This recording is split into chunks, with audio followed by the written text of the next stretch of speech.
Hi, how you doing? I'm Seth. I'm Will. And we are here today to do our second episode of Ask Seth, where we talk about smart home technology, audio, video, speakers, and all kinds of good stuff. So in this segment, we're going to take questions from our YouTube audience or from our website and hopefully clarify some things for you. So what do we got? What do we got for our first question today? Well, we had one of our viewers, Marcos M. He said, I love the way you stand, your broad shoulders, and those polos, those workman boots, it's all working. How is that? I think he's just talking to me directly, not you. Probably. Is that a question? I don't know. Oh. Well, Marcos, I appreciate your support, and I'll tell you what, for you, that's good. Oh, you got both angles, okay. But I apologize for the sorry state of that bicep, but unfortunately, that's all I got these days. But hey, it works. You make it work. That was ridiculous. All right, what do we got? What do we got next? Next one, Klipsch outdoor speakers. Klipsch outdoor speakers. So we've had a bunch of questions lately about Klipsch, and I don't know if they're doing an advertising blitz or something like that. But we saw what did we see? We saw Episode outdoor speakers versus Klipsch. We saw Origin Acoustics outdoor speakers versus Klipsch. Also with that, and this was off of our website. We won't talk about Klipsch floor standing speakers right now. We're going to do that in a future video, and we're going to do a whole dealio on them. Some good stuff coming up on those. Klipsch normally there's kind of like a love-hate relationship with Klipsch, and we'll get into that when we talk about the full-size speakers. But let's talk about their outdoors. So their outdoor speakers, pros and cons. Let's hit on the pros first. So the pros are very good highs and decent bass for what they are. And actually, I'm going to leave off camera for a second here. What did I say about those? Long time ago. So we did an outdoor speaker review, and we'll put a link to this in the description. It's about a year ago. We rated outdoor speakers and what we thought was the best up to about $1,000. And there were certain pairs, which will remain nameless now, but you can read the article. We said these things are horrible. And other ones, we said these are fantastic. Klipsch sat right in the middle. One of the things that I had liked, I didn't remember because it was a year ago, about the Klipsch in that article, I say good highs and lows. The mid-range is thin. These would sound better against a wall. So focus dispersion, one thing. So they have kind of a cone of sound versus a lot of speakers that send sound 180 degrees.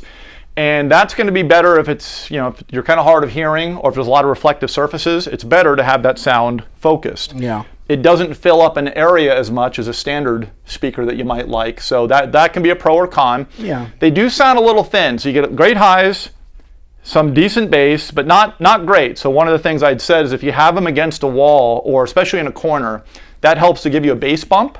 So every reflective surface gives you a 3 decibel increase, which we as humans regard as, oh, that's louder. So you got a wall here, 3 decibel, hey, that's louder bass. You get a wall here, 3 decibel, hey, that's louder. So if you put that right in the corner, you'll get much better bass. But by themselves, they sound a little bit thin. The other con with the Klipsch is they don't make any sort of 8-inch driver with their speakers. So they've got a 5 1/4 and a 6.5, but if you want more bass, you want an 8-inch, and some speakers are 7-inch, 8-inch, and you want a larger cabinet. So that was a limitation of the Klipsch. Klipsch retail for about $600, but they run sales all the time, so you have no idea really what you're going to pay for them. But they retail for $600. So that limit's only on outdoor speakers, right? The 6.5 sub driver. Correct. Okay. Correct. Yep. All right. But hey, that's kind of the scoop with Klipsch. They're not bad.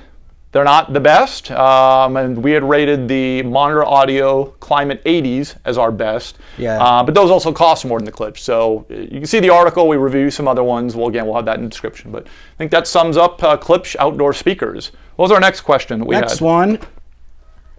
Netflix not working on Roku.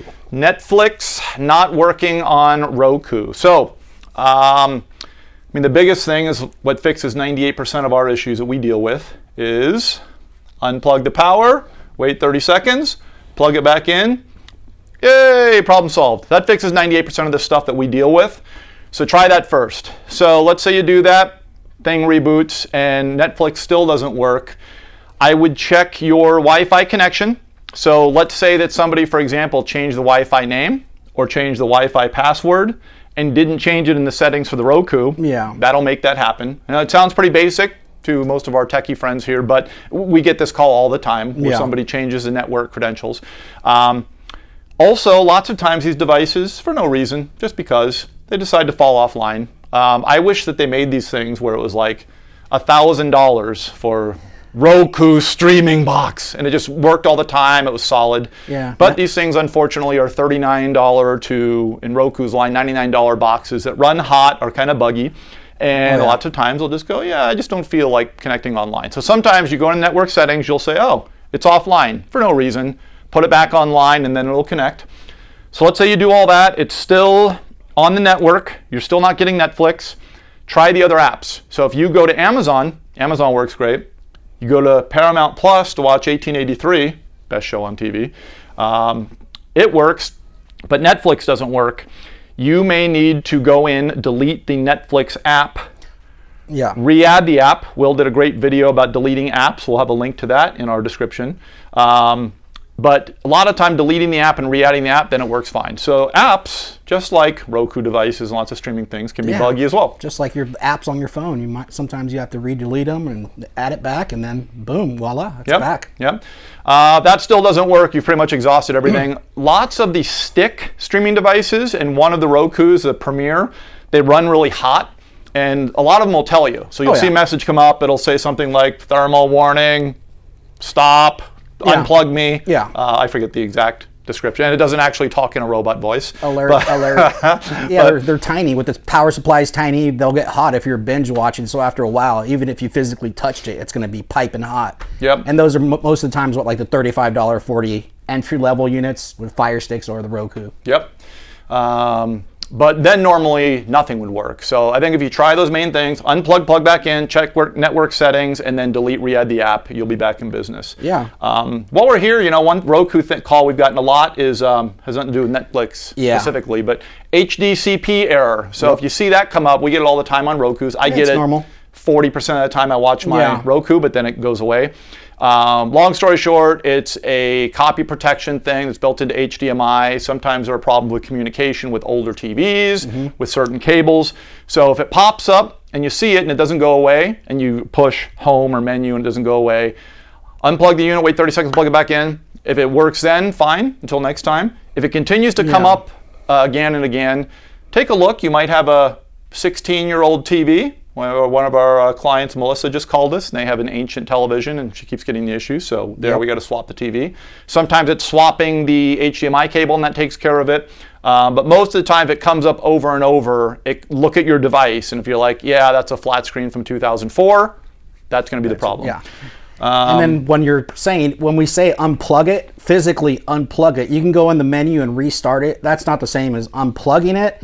Because if you leave it unplugged, that can give it time to cool down. And then physically, if all the power is drained from the unit, it lets it do its thing, and that's a true reboot. Yeah, just like a Wi-Fi modem or router. Yeah. I think that pretty much does it. What, for episode 2? Yep, that's episode 2 in the wraps. Perfect. Add any questions you might have, throw on our page, and we will answer them for you in our next episode. And again, we're going to try to get this out every week. And like I said last week, if we don't, it's because I'm a flounder, but I'll get it out next time. We'll make it happen. We will. So thank you very much.